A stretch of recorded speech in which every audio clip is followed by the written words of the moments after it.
Are you prepared for a roller coaster ride of unexpected events and incredible stories? Then don't miss this compilation of the oddest things people put in their will, losing patience on test drives, going too far on admission officers, spoiling people's weddings, and the most juicy and cunning snitches you'll ever hear. You won't want to miss this one. It's a fantastic trip of twists, turns, and shocks that will both shock and delight you. Lawyers who put together wills, what is the craziest or oddest thing someone wanted to put in theirs? Story 1. My grandfather and his law partner opened a small law firm out of a broom closet in a small Midwestern town in the 50s. Most of their cases were wills and contracts, small town stuff. His very first client was an old farmer who wanted his will made that left, among other things, a taxidermied dog to his only son. By the mid-60s, the firm was rapidly outgrowing their tiny office. A local lawyer passed away suddenly, leaving his office on the town square up for grabs. They took it sight unseen. My granddad and his partner got an awesome lease on a huge law office suite on the town square, 30 yards from the courthouse. The first client guy passed away the very day they got the keys to the new office. His son was the first client at the new office. He came in with a taxidermy dog while they were literally moving boxes. He dealt with his father's estate and planned his own estate, and then he asked my granddad to store the taxidermy dog for a week while he fumigated. My grandfather agreed to put the dog into an unused office, and the guy went on his way. When my granddad moved the dog into an upstairs office, he found a locked wall safe that hadn't been mentioned in the lease. The property owner had no idea it was even there, let alone the combination, and told my granddad he could have whatever he found. My granddad called his best buddies, a couple of young lawyers, doctors, a realtor, and the local mortician, to come help him crack the safe. They tried to crack the safe, even using one of the doctor's stethoscopes, much to their chagrin. They failed miserably. Feeling defeated, they finally called the local locksmith, who managed to get it unlocked. They paid the locksmith before he looked inside, not knowing what sensitive material they might have found. That was a good call. There was no money, but they found a mason jar full of hashish and a couple of quarts of moonshine. It all magically disappeared, and by complete coincidence, the parties they threw were the stuff of small-town legends. The guy came back for the dog a week later, and my grandfather told him that he thought the dog was lucky. The guy redid his will a few years later and left the taxidermy dog to the firm. It was still there when I was a little girl in the 80s. Every time my granddad would bring me to the office, I would pet it the whole time. Story 2. My own grandmother specified which of the children and grandchildren should get which of the family recipes, and somehow felt the need to include commentary about why certain decisions were made. One recipe was this Prohibition-era recipe for beer, which I knew my uncle, also a home brewer, wanted, but she left it to me, with the comment that, "I know you wanted it, Teddy, but she has the second-best penmanship of the girls and will make you a copy."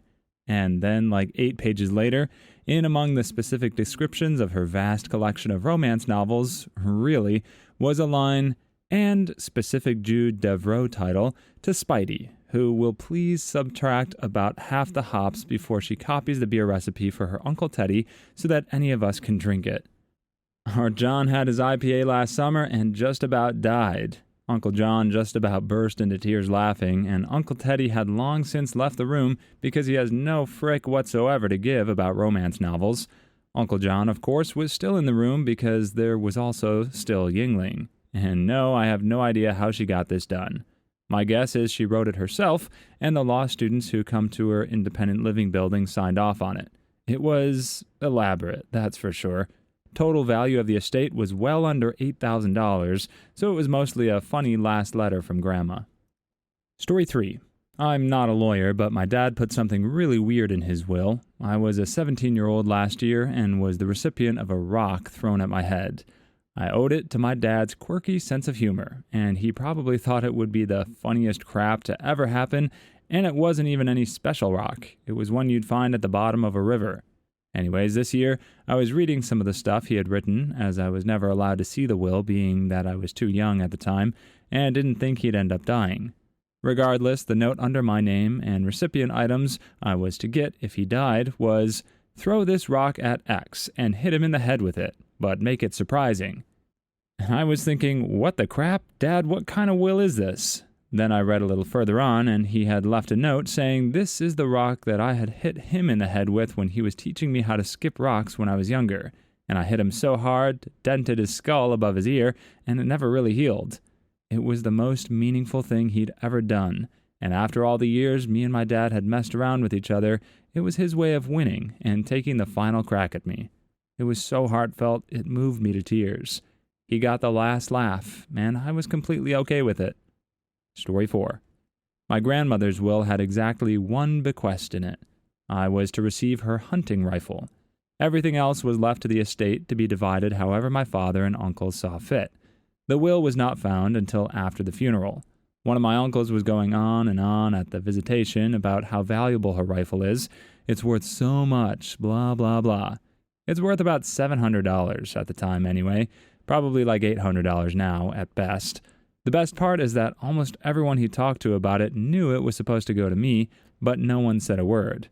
Only my father and uncles, with spouses, were at the house cleaning it out, and the uncle that was executor made sure my dad put the rifle in the car right away because he knew it was mine, even without the will, because she talked about it before. When they found the will and showed the wanting uncle, apparently his face spoke volumes. That uncle's wife also wanted my grandmother's necklace and wedding ring, the only 2 items she was buried with. Story 5.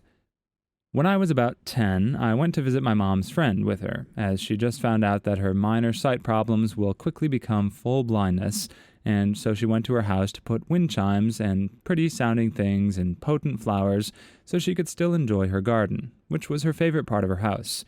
The one time I went, my mom had told me that her friend's mom was very sick, but likes to have company, so I went in and talked to her about her pet parrot and just enjoyed time with her.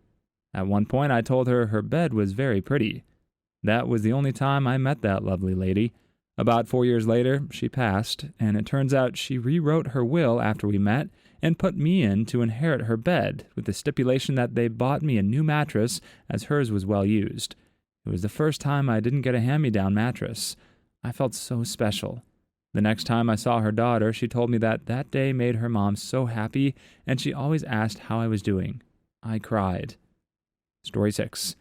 Not a lawyer, yet, but one interesting case in inheritance law that I came across was the one of a super rich owner of a private bank who left his shares to his sons after the condition and restraint that they will act as managers of the private bank, but with a persona, liability concerning the bank's debt. So what he did was give them the money and commit them to lifelong work in the bank, while putting their own assets at risk. So when one of the sons decided to sell his shares because he was old and sick, the courts had to decide whether he gets any money from the will. The condition was not fulfilled anymore as he gave up the manager position. One other son wanted to sell his shares. Of course, that would not have been allowed under the condition either. Owning something with the condition that you can't sell it doesn't really seem like owning it. This rubs me the wrong way. I get that it's the father's money and he can do whatever he pleases with it, and having those stipulations in his will probably gave him some peace of mind while he was still living, but from the son's perspective, it just becomes a way for the father to continue controlling their lives even after he's gone, if they want to be beholden to the money.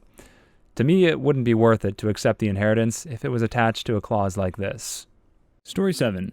Not a lawyer, but worked for one and edited any changes he had wanted to make on his wills as he was older and not very tech-savvy. There was one older woman, about 84 years old, who was, in simplest terms, quite insane and would call every single month to change her will. It would always be small details, such as removing her daughters because they haven't called her in a while, or increasing one child's percentage and lowering another's based on whether she was mad at them or not. But one part she would never change was what she would leave for her dog. She wanted to leave her dog $25,000, plus more money for the care of her dog and to make sure she lived comfortably. Sadly, her dog passed away before her, and she had to remove that part from her will. So she just went back to playing with the percentages her daughters would receive. Story 8. My friend's father was insane. Born poor and had polio. served in World War II and built a business, 10 businesses in various industries, 9 rental homes in 3 states, a bunch of cars and personal property, sent 5 kids and their kids to college, took care of his infirm wife for 11 years without a break or assistance, but he was also a butthole, refused to tell his kids anything, forbade them from knowing about his condition or visiting him in the hospitals for the 4 years it took him to die. He had transferred all of his assets to a living trust and used a variety of shoddy lawyers to make sure his setup kept running for 2 years after he passed, with his kids blind to it. He took almost a decade to get access, figure out what he had, and unload it. Burned up almost half of what he'd accumulated. No apparent reason aside from stubbornness. Car salesman, what's the most outrageous thing anyone has done while out on a test drive? So I've only been selling cars for a little over a year now, and some of the stories on here are already pretty good, but I'll add my best one so far. A normal-looking dude comes into the dealership. I sell new cars, not used ones, and wants to look at an SUV. The company I work for makes 4 different models of SUV. This guy wanted to see our midsize model. I take him out to the lot with the keys, and we're looking around the car. "How do you think I could fit back here?" Just stops the hatch on the back and says to me, "How much Coke, F to T, like, if you had to guess?" I kind of laughed and said, I don't really know that much about Coke, but I think you can load up to 1,500 pounds in here." He seemed satisfied with the answer, and at this point, everything had made me feel like that was just a joke. Well, it wasn't. We go on the test drive, and he gets on the freeway and starts going fast. We were up over 100 miles per hour, weaving through cars. I'm freaking the frick out, telling him to stop, thinking that I'm being pranked by Pepsi Max and Jeff Gordon. Cop lights light up behind us, and I'm honestly relieved. But he is not slowing down. We get close to an exit, about to pass it, and he cuts the wheel and barely makes the exit. The cop misses it and screeches to a stop, starts backing up. But we're down the off-ramp, and he cuts off to a side street fairly quickly. Couple more turns, and he stops the car and tells me to get the frick out. I literally can't move. I can't process what he's saying, and I'm frozen. He gets out of the car and starts coming over to my side of the car, and this is where I should have just hopped over to the passenger side, or even just locked the freaking doors. But I didn't. I'm paralyzed. He opens my door and grabs my feet and starts pulling me out of the car. This is where I finally kick into action. I grab my seat and the handle on the ceiling, but the guy is still pulling my legs, hard, just like I'm pulling yours right now. Story 2. Not a salesman, but once I went to a Mazda dealership to test drive an RX-8. The salesman was a talkative dude, and to make conversation, I asked him what was the craziest thing he's seen on the job. He told me he let a guy test drive an RX-8 as well, and that the dude absolutely loved it. Before buying it, though, he had to go show his mom to see if she would approve. Dude asked the salesman, "Can I go show this to my mom to see if she approves?" Salesman said, "Of course." The dude doesn't come back after a few hours, so the salesman calls him up, and the dude lets him know he's on his way to New Orleans to show his mom. The dealership was in South Texas. The dude shows up a day or so later and buys the car. Salesman is relieved because he would have been fired and then some. Story 3. A year or so ago, an old man was test driving an F-150, and when we got back to the lot, he insisted on backing it into the parking space himself. There was a BMW behind us, and it looked like he was going to hit it, so I offered to get out and move it. "I'm not going to hit it," he said. "Sir, we are getting awfully close. Put the vehicle in park for me." "I'm not going to hit the dang car." Crunch. I basically said, "Well, there it was," and hopped out. Showed him the damage, and he insisted he didn't do it. I think he was just embarrassed and panicked a bit. I would have worked something out with him since the damage wasn't all that bad, but he called me a liar, hopped in his truck, and left. So I called the police. He wound up paying a couple $100 for the damage. Story 4. Had a guy show up on a fairly nice Harley-Davidson without a shirt on. Nobody helped him, so I offered to. He wanted to drive one of our top-end cars, $320,000 Rolls-Royce Ghost. I got a service bag, the ones that protect the seats from the mechanic's grime, and let him drive it. We got up to about 140 miles per hour on a public road before I told him he needed to buy it before hitting 150 miles per hour. We went back to the dealership, he went to his bike and wrote us a check. We delivered the car to his house that night and have been buying cars from the dealership ever since. He's also purchased a 2014 Porsche 911 Turbo S Maserati Gran Turismo MC Stardale convertible or Grand Cabriolet, depending on where you're from, and an Aston Martin Vanquish. One word: Thunder Kruger Falconbird. Story 5. Former salesperson here. Probably the craziest would be this guy suddenly yelled, "Let's test out the four-wheel drive!" He veered off the road near the dealership and cut donuts in a muddy field. I didn't really give a care if he damaged the truck because that's what insurance and lawyers are for. I just felt bad for the underpaid guys in the back who had to clean it back up. The only time I ever got upset with someone and told them to pull the frick over was this old man was test driving a brand new 2008 Corvette. This guy couldn't drive a manual for crap. He could barely get it out of the parking space. But he managed to get enough momentum to start rolling toward the road, and I noped the F out. I'm curious, why is it always a Corvette that old guys drive when they're having their midlife crisis? I suppose pretty much all older muscle cars are considered midlife crisis cars. Those are the cars that those people had as kids or saw people that they thought were cool driving, and they're trying to relive that. So they buy the car that they had or always dreamed of as a kid, be it a Mustang, a Corvette, or something more exotic. I'd guess today's generations may be something completely different, but the premise will be the same. It was what was sporty when they were young. Of course, that's assuming that you even get to that point that you can afford a nice car in your later years. A bit of high hopes for many of us, sadly. Story 6. Used car dealers in New Jersey here. I was selling a 2006 Honda Odyssey XI, and the only info I get before a test drive is a driver's license and a phone number. The guy said he knew the area, so I let him go alone because we were short-staffed. I told him to keep it short. This jerkwad is gone for 3 hours and ignoring my phone calls.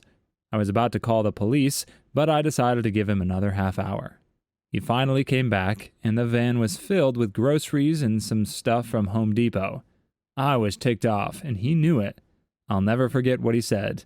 "I know you're angry, but before you say anything, I'll buy it." I laughed and held firm on the price, which he didn't seem to have a problem with. Story 7. My mom went into an Audi dealership and was asking about a car that was $80,000. She wasn't planning on stopping by that day, so she was wearing yoga pants and a t-shirt, without any makeup. The car salesman kept trying to push her towards less expensive cars, but she tried them out and didn't like them nearly as much as the others. When my mom finally asked him why he wouldn't show her the car she wanted, he said, "I think that car is too expensive for you." Little did he know that my mom had just empty nested and was looking to finally get a luxury car after decades of buying used Suburbans that had seen better days. Story 8. About 20 years ago, my dad's coworker was with two Mexicans that wanted to test drive a car. My dad's coworker was Cuban with blonde hair and blue eyes, so it didn't look like he grew up speaking fluent Spanish. About 5 minutes in, they start talking to each other in Spanish, saying something like, "When we go around the corner is when I get his attention and you shoot him." So the employee opens the door while they're going about 35 miles per hour in a residential area and rolls out of the car and takes off. The car sped off and headed for Mexico. They were eventually caught. I guess they were cartel. Those guys don't mess around. Story 9. I work at a used dealership. We sell all types of vehicles, but our most popular vehicle in this area is a full-size pickup. We always have at least 5 or 10. Early December 2 years ago, we had a dude come in and he was looking around at our cars. He said he was interested in a Focus wagon and wanted to take it for a test drive. "No problem, man. Have a good time." He came back about 45 minutes later, said it wasn't what he was looking for, and rushed off. I went to put the car away and noticed it smelled like pine. The butthole loaded a Christmas tree in the back and took it home, then brought our car back. Why couldn't he have just used a truck? This is a big brain move and a decent life pro tip, if maybe a bit unethical. Why spend $200 to rent a truck for a single hour when you can get the same job done for the low cost of just ticking off a used car salesman? Plus, he kinda did him a favor since now the dealership doesn't have to hang those pine-scented air fresheners. They've got the real deal. Story 10. I left the car business a long time ago, but one customer will be forever seared into my brain. She came in to trade her 6-year-old car in on a new Ford Explorer. I got the car ready and pulled it around front.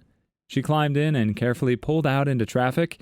She asked if we could run an errand. I said, sure. We drove to a house a few minutes away. She got out, took a small bag out of her purse, and placed a used feminine product on the windshield of a car in the driveway, got back in the car and said, screw that hoe. We drove away. She bought the car and was gone a couple hours later. I will never be the same. People working in college admissions, what are the most ridiculous things people have done to try to better their chances? Story 1. Hey, I can answer this one. A cake sent in the mail. Actually, if you do spend a lot of time with someone on the phone, after the admission cycle is over, something to show your appreciation is awesome. We got so many awful CDs. I never worked for a school with a strong art presence, but we would always get CD recordings of students playing whatever instrument. If you're applying to join a band, call the director or instructor you want to work with and see what the procedure is. If they arrived at general admissions, at least at my school, they were stuck in the file, but we never listened to them. So many dumb essays. If the prompt is describe your biggest risk in life, don't write this, period, and then think you are smart or unique. We've seen them all. We will recognize if it came from a website. We also got some with drawings. We actually got a lot of paper apps in the early 2000s. I don't know if that still happens today. A bunch of pressed flowers. I think it was a hobby, not a death threat, but we could never be sure. Things written in Latin that were actually ipsum lorem copy-pastes, and then the usual other things mentioned, parents calling and pretending to be their children, although generally it was to ask questions and express their desire to attend X school, and I never heard of a switched gender, lots of letters from Congress people to overcome poor grades or legal and character issues, and parents calling to ask about donations, which is so obviously fake to someone who does this for a living. Story 2. Not sure if this is what you're looking for, but I worked in graduate admissions office, masters and PhDs at a major Canadian university. Here are a few random admission tidbits that I encountered. It's been a few years, so I'm paraphrasing a bit. An applicant for the LLB, Master of Law, submitted a number of photographs of himself posing with every dignitary, ambassador, etc. that he had ever met. The same guy also included a letter of reference that stated, I'm not sure why XXX asked me to write him a letter of reference. He's been brought before the magistrate more than once for assaulting other attorneys, and there's honestly nothing good that I can say about him. Students had to submit the letters in sealed envelopes and were expected to not have seen the content of the latter to ensure that the referee was unbiased. Needless to say, his photos didn't work, and neither did his reference letter. For the MBA applicants, they were also asked to write a personal statement. An international applicant started her letter with, I am very beautiful, shameful young woman. Another applicant's letter of reference indicated that he would be best suited to living in a medieval time and often criticized other students for their modern lifestyles. It also went on to detail how the applicant had carved his own wooden bed frame based on medieval practices. I don't recall what he was applying to. We did not have a medieval studies program at the graduate level, but likely history or philosophy. Story 3. Well, there aren't a ton of first-hand stories in this thread, so here's hoping I don't get too buried. I work at an admission office of a top 40 liberal arts college. Although I am a student, I read applications, conduct interviews, and vote on the incoming class. It's a pretty excellent job. In my 50-something interviews that I've done thus far, the hands-down most ridiculous was the mother who kept insisting that her daughter and I would make such an amazing couple when she gets to campus, and who tried to give me her daughter's cell phone number. I'm 21. I'm not about that life. I've had parents ask straight up, how much do I have to donate? I've gotten 3-page, handwritten thank you notes from interviewees. People send chocolates and treats to the office on a fairly regular basis, always with first and last names attached. Thanks for the great tour and visit. Sincerely, John Doe. Date of birth, January 1st, 1996. We are more likely to put that in your file as a red flag than as a bump, just FYI. Babysitting your little brother is not community service, especially when your family has no demonstrated need for financial aid. We get to see all of that information. When you put Homecoming Queen as your only activity, you've failed at doing anything interesting with your teens. Feel free to message me any questions about higher ed. I'm planning on doing an AMA before essays are due in December. Story 4. I do Q&A in various forms for a 2-year institution. We are reasonably lax about many things, but we don't make exceptions for deadlines. On the eve of registration closing, this woman calls and says she really needs to get in for the next term. I tell her I'm sorry, but she hasn't sent us an application, so there was no way she'd get in on time. She waits a few seconds and then asks if we make exceptions for medical reasons. We do, if it can be backed up by hospital documentation and an application has already been submitted on time. She mumbles something under her breath, then hangs up, before I can ask her if she understands. The next day, I get a call from a woman who claims she needs to register, and she couldn't yesterday because she was in the hospital. I passed her on to my supervisor, because that's the policy for exceptions. Seconds after I transfer the call, I realize it was the same woman from yesterday. 2 hours later, I found out that the woman had accidentally overdosed on insulin injections and went to the ER.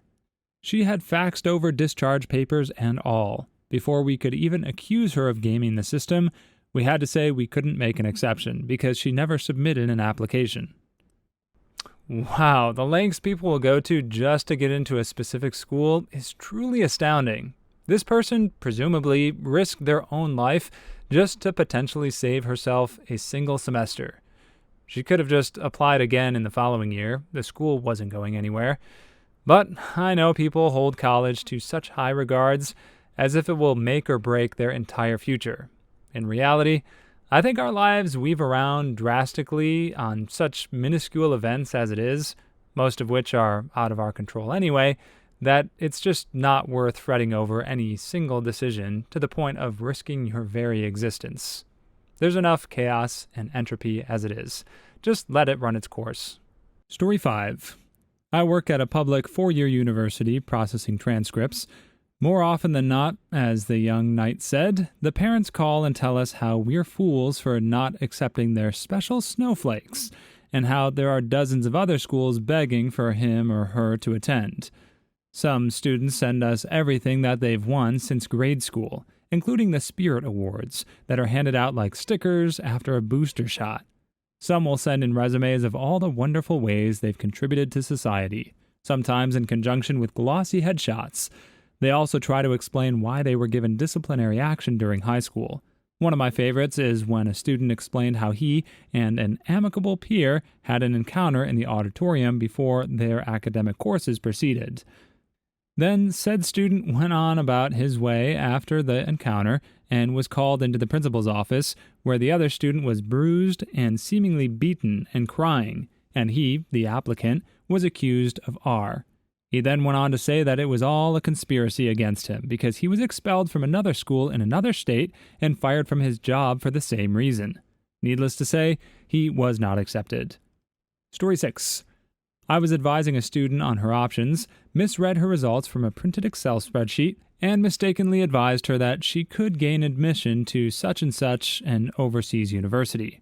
Background: our students could study the first 1 or 2 years of their course with us before completing the degree overseas. However, when we checked her transcript properly, she was actually 1A short. So we apologized and told her that actually she couldn't get in. Now, we don't decide who this university accepts. That didn't stop her threatening to sue us in order to make us accept her. Another story, but not related to admissions, some students were dissatisfied with their results. So they appealed the marking of the exam to get it noticed. Their appeal was unsuccessful because the assessment was 100% coursework, with no exam component. Their appeal fee was not refunded. Story 7. I'm a senior, and in my second year interning in my school's office, we get phone calls and emails out the wazoo, mostly from parents, though. They're definitely worse than the kids. Two examples come to mind. We got a bunch of emails from a fake account giving us a list of a dozen students that go to clubs and drink and smoke marijuana. Could have been another student or a parent, but screwed up regardless. A mother called pretending to be her son to tell us about his selection to his county's all-county football team. I was on the phone with this lady while she was trying to tell me how she made it as linebacker, and she gave me her stats. Kid had a pretty good year, and I told her to tell him congratulations before hanging up. For those who have witnessed a wedding objection during the speak now or forever hold your peace portion, what happened? Story 1. Only once, but it was non-romantic. The father of the bride had been pretty absent after her parents' divorce. He had remarried and gotten into the Christian Science religion, and they were both pretty terrible. The new wife was not invited to my friend's wedding, but the father came, and it seemed like he was there to be supportive. He stood up during vows, proclaimed my friend was a witch just like her mother, and the groom should get out while he can, because my friend was a soul-leeching succubus. Not the worst wedding I ever went to. What do you mean, not the worst? Story time. I'm 30, and I'm starting to think I may be bad luck, because I've been to a few disasters when most people can't name one. The highlights would be the ceremony being interrupted because the woman the groom was seeing on the side appeared with their baby. Yes, their secret love baby, and the groom explaining that polygamy is natural, and we should be more open-minded. The bride, my former college roommate, insisted on driving herself to the wedding and getting a DUI en route, then making an ill attempt at seducing the officer to get out of it, being turned down, and subsequently slapping the officer and getting arrested for assault. Wedding for a coworker on one of those sunset cruises, engine fails and starts a small fire, and everyone had to evacuate the boat. Plus, one to a wedding, the couple were completely scammed by their wedding planner. Venue wasn't actually booked. No caterer, no cake, no DJ, no nothing. She scammed them out of thousands. 250 guests milling about in a town center parking lot. They of course reported her, but I don't think they were ever able to recover much of their money. Edit, a lot of people have asked how I've been to this many crazy weddings. Honestly, between college and working many different levels of jobs throughout my 20s, I just happened to be invited to a lot of weddings. In general, it seems like the stress of weddings generally tends to bring out something unique. Story 2. The groom's dad interrupted the wedding to ask the bride's father whether or not she was truly a virgin. Then he went on about how he didn't know anything about the wedding and blah blah blah. Truly weird and embarrassing. I was there with an ex-boyfriend. Edit, he is my ex-boyfriend. When the groom's father interrupted the wedding, the bride's father, officiating the wedding, did in fact say it was confirmed. I have no clue how or what. They seemed to be super conservative and wore sleeve dresses, long hair, etc., and were African American. They eventually showed the father-in-law out and continued with the ceremony, which was super awkward afterwards. It was literally as if I was on a prank. Said ex seemed to find the ordeal entertaining because she was humiliated. This was his family, the bride, and that sort of sealed the deal. Something was wrong with the guy. We broke up a week later. It's worse if the father of the bride could actually answer that question accurately. Got booted out of my cousin's wedding reception with about 20 other people. My cousin had her wedding on a farm with a massive pig roast. From what I can remember, there was a massive amount of people. Anyway, her father and my other older cousin never really got along. At one point during the reception, my older cousin had enough and absolutely lost it. He looked at a handful of us and asked if we had his back. Of course, we all nodded, not really knowing what was about to happen. He disappeared, and a few minutes later came back with a 20-pound bag of pork meat from the leftover roasts. He walks down to where my cousin's dad is. My aunt proceeds to yell, "Lonnie, no!" and smacks him right in the side of the face with the bag of meat. An all-out family brawl ensued. The whole family hasn't been invited to a wedding ever since. Story 3. I once went to a wedding where both families were Irish. Girlfriend knew them, but I didn't. At the ceremony, the groom's ex-wife started shouting stuff and was gently directed outside. I couldn't hear what she said. The reception was amazing, nice venue and all, but a bunch of guests had brought their own instruments and just started jamming, what I can only describe as a genuine Irish jig. This went on for hours, and remains a lasting memory of oral beauty. But I digress. There was a lot of booze. There was no responsible serving of alcohol, and I'm certain it was by design. At some point, I used the men's room and was curious if I'd just seen the groom in a stall, door open, with someone who was not the bride. I didn't know these people, and it might have just been someone else, so I said nothing. Some time later, and the girlfriend states seriously, "We should get going now." Yeah, sure. We grab our stuff and head downstairs. I see the suspicious fellow again in the stairwell, going to absolute town on this same lady. Girlfriend grabs my arm tightly and keeps walking past. Mumbles a thank you for the invite. I just smile and follow 'cause it's all weird. Yep, that was the groom. Octopus sings to his ex-wife. At his own wedding, to another woman. The bride genuinely seemed a gem. The look that woman gave us as we passed was this smugly dominant, "I always get what I want. Oh yeah." Drunk as frick glare. Wow. They had some reasonable bubbly in a tub for people to take home, and who would know or care if we horked a few extras. I got it all explained to me after we were in a cab and well on our way home. I never got a follow-up to that story, but 10 out of 10 on the music. Would tag along to an Irish wedding again. Once the traditional music, that's what you referred to as a jig, still very popular in Ireland, starts playing, it will usually get a bit chaotic, I've found. Story 4. When I was 13, we went to my second cousin's wedding. Everything's going great. They even got past the speak now or forever hold your peace part.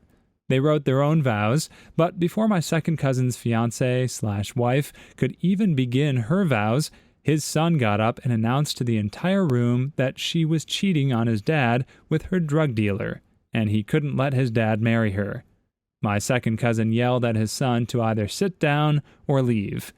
The son left. My second cousin married her anyways, and 5 years and 1 baby later, he found out it was true, and they separated, but were too tweaked out to be able to afford a divorce.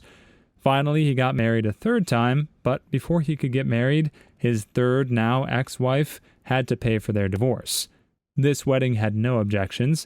They moved to Missouri, and this time, instead of separating or asking for a divorce, he decided he didn't want to be married anymore and just moved back to Cali to get back together with his second wife. Yep, family dinners are a little awkward. Well, how's the son doing?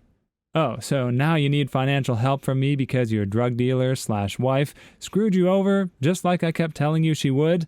Well, Dad, maybe you should either sit down and shut up or just freaking leave. Edit, I am not OP. Check the usernames. I just said what I think I would like to imagine that I would have said in the heat of the moment that I was not actually part of or even aware of before reading the above comment. Story 5. I was working at a wedding when I was younger. I was running the bar at the reception, which was very close to the hall the weddings were at. We were told that the reception would begin around 4 p.m. It was already about 3-ish, and I was packing fridges. The usual barman things, while one of the male guests was still sitting there drinking. I asked if he was not joining the reception, to which he replied something along the lines of, "When I have the courage." He downs his drink and leaves. 10 minutes later, he's back, looking extremely disappointed. Guy orders a drink, and less than 30 seconds later, another guy, who's dressed extremely well, turned out to be the groom, walks in, punches him in the back of the head, and leaves. This dude just picked his drink up and sipped it further. I eventually found out that this dude had downed his drink, walked into the reception, and admitted to sleeping with the wife on her hen night, and again the night before the wedding. He was never invited to the wedding, he just felt the groom needed to know. So he found out where the wedding was, suited up, and dropped the info mid-ceremony. The groom deserved to know his bride-to-be was cheating on him, but it seems unnecessarily dramatic to tell him at the wedding of all times. Last chance, I guess. Story 6. Not speaking now part, but, well, you'll see. A friend of mine was getting married in the park under the trees because both of them were nature people, and the groom had a dog that went everywhere with him that wasn't allowed in any church because of the dog, despite being well-trained and quiet. There were some rows of chairs with lots of people filling them, including the groom's mother, who was sitting with the dog. Bride and groom were at the front with the officiant. Officiant begins. Officiant comes to the part where he says, "Do you take yada yada yada?" Groom's dog, Shadow, began to howl a loud, long, mournful howl. Everyone laughed. The official started the question again. Loud, long, mournful howl again. Everyone laughed. Groom told Shadow to come to the front. Shadow ran up, stood directly in between the bride and groom, and the officiant started again. Not a peep from Shadow. Her vows, his vows. Officiant looked at Shadow and asked, "Shadow, do you take the bride and groom to be your lawfully wedded parents?" Shadow barked one single bark. Officiant concluded the ceremony. Everyone cheered and clapped. And Shadow borked 3 times. The only times that he made any sounds. Not kidding. Beautiful dog, too. Aw, this was so sweet. Police officers share criminals who snitched on themselves. Story 1. I've had countless times where dudes give consent to search them or the vehicle, and they end up having drugs. It baffles me why you would let me search if you don't have to, knowing there's some dang heroin in your car. Seriously, what is the proper way to handle this? If you give consent and the officer looks, he may find nothing.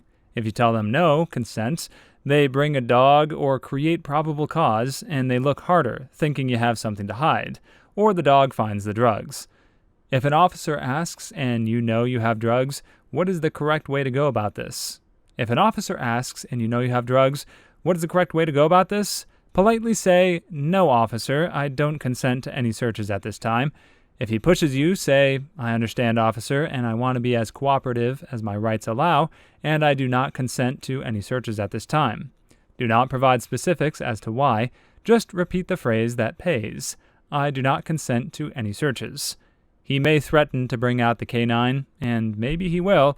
Worst case, the canine comes out and the canine finds something. You can still challenge the grounds for the search in court. If a judge says he didn't have cause to search your car, the charges get thrown out. But if you give consent to search your car by inviting him in, the need for probable cause to search goes out the window, and you've got no chance of getting the results of the search thrown out. Edit, you should check out comments below regarding current Supreme Court rulings on traffic stop detaining to bring out canine units and whatnot. Good stuff from this one guy. Key takeaway, verbally do not consent to a search. Keep saying it. The following part of my comment was accurate. Back in my day, if he thinks he's likely to find something, he may actually seriously consider it. But canine calls cost time and money, and he's going to weigh that drain on resources versus the likelihood of finding something in your car. It may come down to whether or not the canine crew is working that night, or if they're on the other side of town. Most likely he threatens the canine, you keep saying no, he walks back to his car like he's about to call them out, and he runs your information in his car. If you come back clean, he'll likely come back with a ticket for whatever reason why he pulled you over and cut you loose. Sounds like police officers are like vampires then. They have to be invited in. Story 2. Pull over this guy for expired tabs, ask for his ID, and he's feeling around for his wallet, can't find it. He says, "Ah, man, I'm one of you, it's cool." "Oh, what department?" Actually I'm a security guard, but same thing." I'm polite. "So where's your ID?" "Oh, it's in the, and he motions to the trunk. "It's in the trunk?" "Actually, no. My BS radar is going off." "Okay, want to get your ID out of the trunk?" Nah, I don't have it." He starts looking around for another story to use. "But now I know I'm supposed to stay out of the trunk." He's also not giving me any more information. "No ID, then I have to take you in and get you fingerprinted. I'm going to get into that trunk one way or another." He's looking like he's lost. I ask him what's in the trunk, but he's not talking anymore. We pull him out and get him in cuffs. Another officer takes him to get ID through fingerprints. In the trunk was a police uniform with fake patches and a metal badge. No gun, but a duty belt. He also had stacks of CP. This is a guy who a neighboring city had been looking for months. His MO was to dress as a police officer, talk to kids, and you can figure out the rest. If he just gave me his name, I could have looked up his ID and verified he had one. I'd probably have let him go, but... Edit, the neighboring city had zero information as to his name. They only had a vague description of the car and the fact he was posing as a police officer. In fact, what he would do is start talking to a kid in the 9 to 12-year-old range, tell him he has to be taken in for questioning, handcuff the kid, and take him to his car. He was a bad dude. Honestly, I'm really happy about this one. Good on you, man. Thanks. Story 3. Not a police officer, but I do know of this house in my local village that was a notorious drug den. The police came to search the place, but couldn't find anything. As they were leaving, the lovely owner yelled at them that they should have brought the drug dogs. So yeah, they came back a few days later with the drug-sniffing dogs and found huge amounts of drugs hidden away. Absolute morons. Similarly, when I was growing up, a cop approached my mom, an attorney, at our house. She closed the door behind her, and I watched the interaction inside with my doggo. Now, my mom was always very honest with me about criminal stuff. She probably wanted to scare me out of committing crimes, something that largely worked. She comes back inside a good 30 minutes later and tells me about the stupidest meth dealers ever. Guy and girlfriend sell mad meth just down the block from my house. They are the big boy distributors of the area. Small but biggish city. Don't know how the frick meth scene works. And the cops have been hoping to bring these guys down. Well, the cops caught a break when the meth heads confessed to a dispatcher. Turns out they were robbed by a rival dealer, and their computer was stolen. This is the early 2000s, so desktops were still pretty clunky, along with all of their meth. They call 911 and proceeded to tell them all of these details, somehow never realizing their stupidity. The cops swooped in, station is literally 2 minutes away, arrested a lot of them, and then told my mom everything. They were in our neighborhood, and my mom knows and is loved by everyone. Moral of the story, when reporting your house being robbed, maybe leave out the part where all of your meth was stolen. Story 4. Currently watching Live PD, and the guy told the officer, I have caffeine pills in my back pocket. Gets them out, puts them on the hood, everyone's chill. Dude then comes clean and says, it's Molly. And the officers look at each other and go, do we even have a test kit for that? Other officer says, no.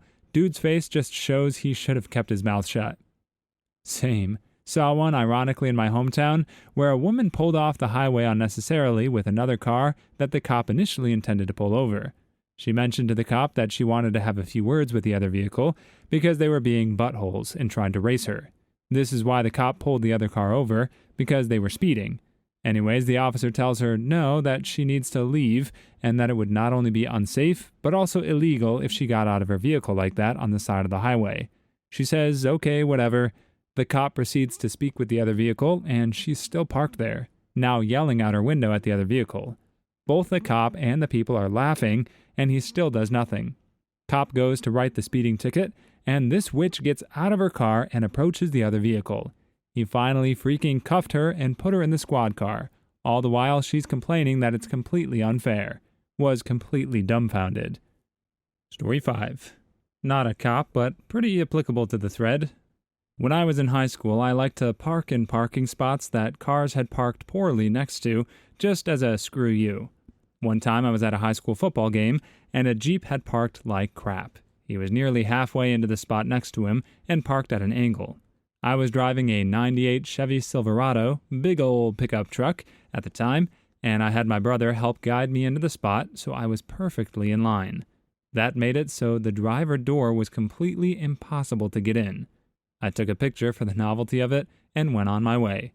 When I got back to my car, the Jeep was gone and every panel on the passenger side of my car was keyed. There was an officer nearby, so I told him about it and showed him the picture. He told me there's not a lot they could do because there were no witnesses, but he'd give it a shot. He looked up their license plate, called them and asked them if they had done it. They confessed and ended up having to pay $1,600 in restitution along with getting a felony. So, bro, used to drive an old butt Scottsdale Custom Deluxe and loved messing with crappy parking people. Story 6. The absolute best example of this has to be Dennis Radar, aka the BTK Killer. For those of you unfamiliar with BTK, it stood for Bind, Torture, Kill, and he was a notorious serial killer spanning several decades from 1974 until 1991, and he's responsible for at least 10 murders. Anyway, BTK went silent for a long time, and nobody had heard anything up until 2004 when he started sending in letters to the police and media again. In 2005, he sends a letter to the police asking if he sends in a floppy disk, will they be able to trace it? They tell him no, so the doofus sends them a disk. They're able to recover metadata from a deleted Word document from the disk, which contained his name and the church where he was president of their council. They were easily able to find him after that, and he was arrested and eventually given 10 consecutive life sentences. He probably could have gotten away with all those murders if he would have just stayed silent. He made so many mistakes, trusted the cops when they said they couldn't use something against him that he volunteered to send, didn't do a quick Google search, and didn't use a fresh disk. Floppies aren't exactly expensive. He wanted the fame that came with being a serial killer. He would send letters to news stations to taunt them. He was fine with being caught, as long as it meant he'd be infamous. Serious doctors and therapists, have you ever been glad that a patient stopped coming to you? What happened? Story 1. Before I say anything, I have to say that working with people with mental illnesses or other difficulties is easily what I miss most about working in that field. Even in my limited experience, I had enough folks that were so genuine, eager to help, thankful, and wanting to help with difficult research to help others despite the poopy hand they'd been dealt with, that it was awe-inspiring. Even with the folks you're glad to not see again, you hope the best for them.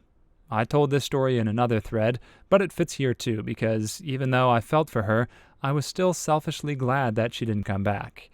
I used to manage clinical trials for some bigger name places. One of the last trials I managed required working with folks with schizophrenia who were not on medication. To be fair, this story is not typical of those folks, and I don't want to stereotype them, but I'm just saying this to explain the behavior in this instance. This study involved 3 to 4 visits, totaling 10 to 12 hours with these folks, so I got to know them fairly well. My portion involved an extensive clinical, diagnostic assessment, and some other computerized tasks. So, all told, I spent 4-ish hours alone with them. The rest was taking them to other providers or apps for the study. This all occurred in a room that, A, didn't have a panic alarm, and B, where I was not closest to the door, which are 2 big no-nos. I did bring it up when I first started, but was younger, naive, and figured the odds of something happening in this context was low. I worked with upwards of 120 people and heard all kinds of stuff, like a little old lady who described her vivid hallucinations of people being cut up into pieces, slaughtering others, etc., just as calmly as she talked about her love of scrapbooking. None of this stuff ever bothered me, largely because even when people describe stuff like that, there are so many other indicators to tell you whether or not they're dangerous, and most of the time, they're not. Several others were pretty terrified of the other portions of the study, not disclosing, but people without schizophrenia were afraid of it, so it was normal, but were so compelled to help our research so others wouldn't have to feel the way they felt that it was inspiring. Then I had one who was incredibly obsessive. I didn't spend enough time with her to figure out if this was separate from or a part of her schizophrenia, but she ended up pinning me in the corner, grilling me in an aggressive but crying manner about why I kept asking her to come back to these appointments, but didn't want to date her. She had never mentioned this until this point. Again, no panic buttons, no way out. I'm a small guy, and she was taller and much larger than me. Thankfully, her mom came to pick her up a little early, and it saved my butt. But it happened in a matter of a minute or less, and that's what scared me the most. Suffice to say, I told my supervisor I would not be continuing that study until he rearranged the clinic so I was closest to the door and we had a panic button or protocol in place. Other notable mentions were students trying to game the system to get disability accommodations, when in reality, they were just lazy and entitled. A minority, to be sure, but it still happened, and was almost always paired with one of their parents calling me to demand things from me for their precious little unique child, and how dare I not give them what they deserve. Thankfully, at the university level, I didn't have to tell them jack, given privacy laws. Story 2. Just a recent one that popped into my mind. Had a lady in her 40s come in the other day who had an extensive and complex medical history and some psychiatric illnesses. She showed up 15 minutes late, so by the time I brought her in, the next patient, whose turn it was already there. She had a list of about 6 things she wanted to go over. We got through a few of the issues and then mainly focused on her issue with some pain on peeing on and off for 6 months, and she wanted antibiotics for it. She refused to supply a urine sample or undergo an STI screen. About 2 weeks later, I got a note from the nurse that the lady wanted to lay a big complaint about me because I didn't check her blood pressure. Like, holy cow, you have 6 things you want to get through in your 15 minutes. You show up late, and so I could have declined to see her and just asked her to reschedule, and now you're angry at me for not doing something that would take more time and wasn't even relevant to the consult? So happy she never came back. Another one, quite recently too, had a guy who I'd seen once before for something minor say that he's been getting short of breath on walking only 20 meters, despite just walking in from the waiting room with no shortness of breath at all. He said it had just started a couple weeks before. So I go through the main differentials, basically wondering if it's a lung thing or a heart thing, and order some blood tests to help decide if he needs to see a cardiologist or a respiratory specialist. The next day, I arrived at work with a message in my inbox, and his wife is furious that I hadn't referred him to a cardiologist. She's thinking about filing a complaint to the Ministry of Health or going to the local member of parliament because they aren't getting the help needed. This got me very worried because I'm quite a new doctor. I call her up and she basically says he needs to see a cardiologist because of his cardiac history. I'm like, what cardiac history? She sends through the notes that basically say that this issue with shortness of breath has been going on for at least 3 years, not 2 weeks, and he's seen cardiologists 4 times and has had extensive testing done, including a few ECGs, 2 echocardiograms, and a stress echo, as well as an ETT ECG, all of which were completely normal. So I'm thinking this guy really needs to see if this is due to his lungs. The cardiology note states that they think the same, and they've referred him for a spirometry 3 times, and he declined to go. The wife said that they would be changing practices because of this. I really try to do what's best for my patients and try to decide the best approach possible in our meager 15-minute appointments, but when patients like this make it difficult, it makes me feel so helpless. Then to know these patients would also try to have you lose your job at the drop of a hat, it's not a nice feeling. Story 3. A friend of my parents, who is a therapist, told me this story when I asked her about how she coped with her patient's suffering. She told me that there was one patient she had and wished she would never have met. Through no fault of his own, though. She wouldn't give me much detail, of course, but this is the gist of the story. She had a patient who came to counseling after decades of trying to cope with his childhood on his own and failing. It took quite some time for him to finally be able to tell her how he had been terribly abused as a kid. He proceeded to tell her about all the horrific things that had been done to him. It was absolutely horrifying and heartbreaking that anyone could go through this, and according to my parents' friend, it was surprising he even could survive. The horrors the patient described made a lasting impression on his therapist, and started messing with her badly for some reason. She was not used to treating trauma of this kind, and it came to a point when she would be reluctant meeting her patient because she knew he would talk about things that frightened her. She didn't want to break his trust, though, and he really needed therapy, so she said nothing. After a while, however, the patient noticed that he was unwillingly making her uncomfortable and mentioned it in a session. They both agreed that she couldn't help him in these conditions, and it would be better if she referred him to a colleague. She told me she was quite relieved not having to deal with this patient anymore, but at the same time felt inadequate and unprofessional for being frightened by his pain. Story 4.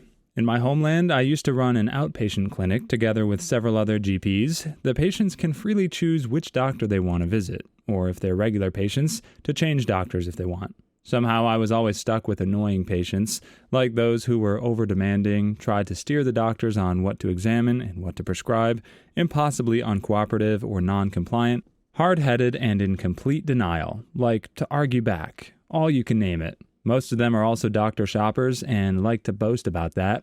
A clear red flag. Usually most doctors would try to be sugary sweet and nice and suck up to these patients no matter what, but I just couldn't. I treated them like any other patients. Yes means yes and no means no. We can discuss the medications and course of examinations, but you can't steer me around like a car and have it all your way as you please. Most of these difficult patients were often displeased and somewhat crossed by my policy. Yet they keep returning to me, despite me giving very clear signs I'm never going to treat them specially or give in to their demands.